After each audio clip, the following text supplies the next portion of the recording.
Alright, for today's video, ang gagawin ko is magpapolish and magtatanggal ako ng yellowish doon sa headlight lens ng Suzuki Celerio.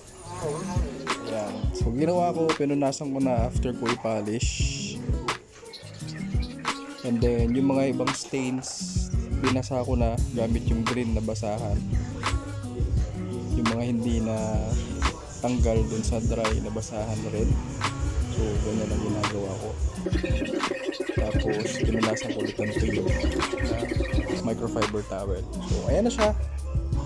Ganyan na siya kalinis.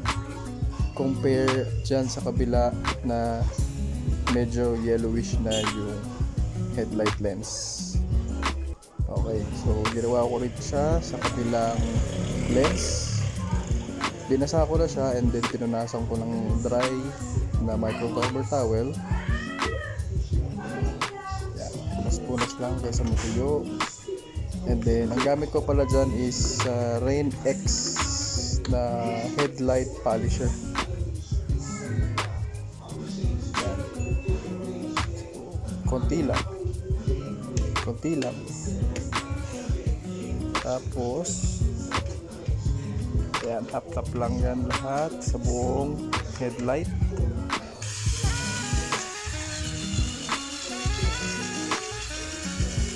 Ito is siguro mga 3 minutes tapos na buong headlight here.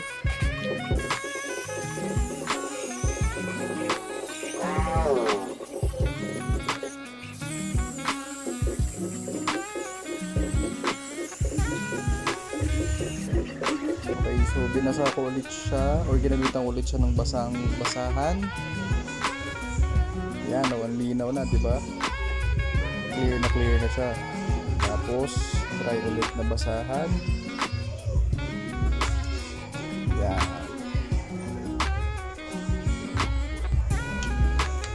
Then ayan yung finished product natin.